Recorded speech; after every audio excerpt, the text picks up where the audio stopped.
Hi నమస్తే, welcome to KK news. మరి ఈరోజు సింతల చెరువు వచ్చేసి ఇది చెంగిచెల్ల అంటారు. చెంగిచెల్లో సింతల చెరువు వచ్చేసి మనకు 43 ఎకరాల చిల్లర ఉంటుంది.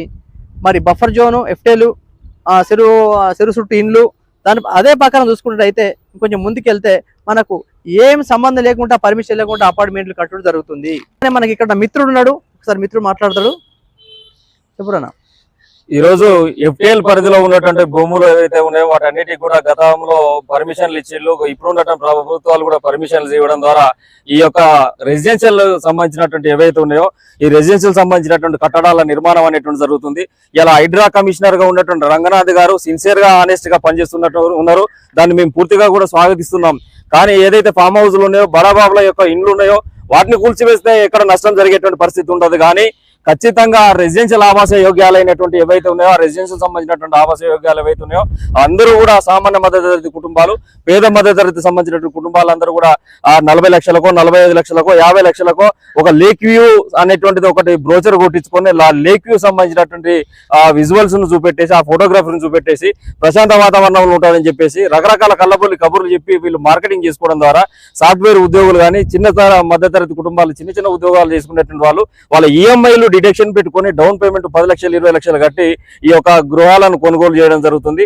హైదరాబాద్ లో ఒక ఇల్లు ఉంటే సరిపోతుంది, మన జీవితకాల ఆశయం అని చెప్పేసి ఎన్నో కళలను సాకారం చేసుకోవడం కోసము ఈ కుటుంబాలు ఇలా ఫ్లాట్ కొంటే ఈ రోజు ఎఫ్టీఎల్ పరిధిలో, బఫర్ జోన్ పరిధిలో ఉన్నటువంటి కట్టడాలను కూల్చేస్తున్నటువంటి హైడ్రా ఏదైతే ఉందో ఈ హైడ్రా చేస్తున్నటువంటి దాన్ని మేము స్వాగతిస్తున్నాం. కానీ రెసిడెన్షియల్ సంబంధించినటువంటి గృహాల కూల్చివేత ఏదైతే జరుగుతుందో ఈ కూల్చివేతల్లో సగటు కన్సూమర్ కు ఎట్లాంటి న్యాయం చేస్తున్నారు, దీనిపైన సమగ్రమైనటువంటి అధ్యయనం మీరు చేసిందా రాష్ట్ర ప్రభుత్వం అధ్యయనం చేయకుండా మీరు ఎందుకు ఈ రెసిడెన్షియల్ సంబంధించినటువంటి కట్టడాలను కూడా మీరు కూల్చివేస్తున్నారు? సమాధానం చెప్పాల్సినటువంటి అవసరం రంగనాథ్ గారికి కూడా ఉందని చెప్పేసి ఈ సందర్భంగా మేము తెలియజేస్తాం. ముఖ్యంగా మీరు ఒకవేళ ఈ రెసిడెన్షియల్ కట్టడాలు అనేటువంటి కూడా సక్రమైనటువంటి మార్గంలో లేనప్పుడు ముందుగా పర్మిషన్లు ఇచ్చినటువంటి అధికారులపైన చర్యలు తీసుకోవాల్సిన అవసరం ఉన్నది. దాని తర్వాత మీరు ఒక త్రిసభ్య కమిటీ కానీ, లేకుంటే రాష్ట్ర ప్రభుత్వం తరఫున ఒక కమిటీని కానీ వేసి ఈ యొక్క రెసిడెన్షియల్ ఆవాస యోగ్యాలు కూలగొడితే కన్సూమర్ కి ఏ విధంగా మనం నష్టపోకుండా న్యాయం చేస్తాము, వానికి రిఫండ్ ఏ విధంగా ఇప్పిస్తాము, లేదంటే ప్రభుత్వమే నష్టపరిహారం ఇప్పిస్తామా అనేటువంటి దానిపైన మీరు అధ్యయనం చేసి ఈ రెసిడెన్షియల్ సంబంధించినటువంటి వాటిపైన చర్యలు తీసుకునే ముందు మాత్రం రాష్ట్ర ప్రభుత్వం ఇవన్నీ కూడా గుర్తించాలని చెప్పేసి సందర్భంగా మేము తెలియజేస్తాం.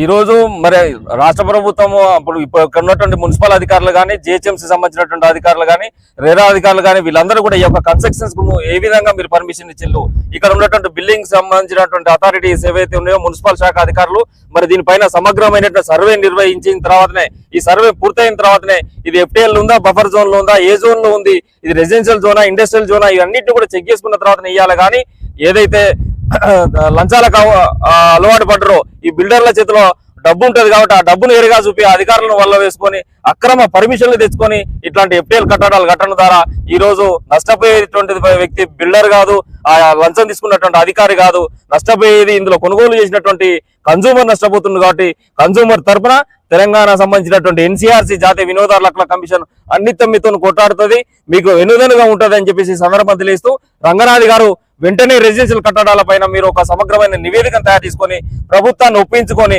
అవసరమైతే దీనిపైన ఒక ముసాయిదాను తయారు చేసుకొని ఆ ముసాయిదాను అమలు చేసుకునే విధంగా రాష్ట్ర ప్రభుత్వం తరఫున మీరు చేయాలి తప్ప దుందుడుకు చర్యలతో రెసిడెన్షియల్ గృహాలపైన మీరు ఎట్లాంటి చర్యలు తీసినా కానీ కన్సూమర్ తరఫున మేము ఖచ్చితంగా ప్రతిఘటన అనేటువంటి ఉంటుందని చెప్పేసి ఈ సందర్భంగా రాష్ట్ర ప్రభుత్వాన్ని కూడా హెచ్చరిస్తాను.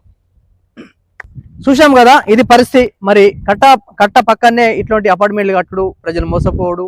మరి ఇలా మోసపోవడం అనేది మీరు ఇప్పటికైనా తెలుసుకోవాలి, కొనే వాళ్ళు కస్టమర్ ఎవరైనా ఉంటే. ఎందుకంటే పర్మిషన్ రాదు, వీళ్ళకు లంచాలు పెట్టి నాయకులు సపోర్ట్ తోని ఇదంతా కట్టు జరిగింది. చూసండి కేకే న్యూస్. Thank you.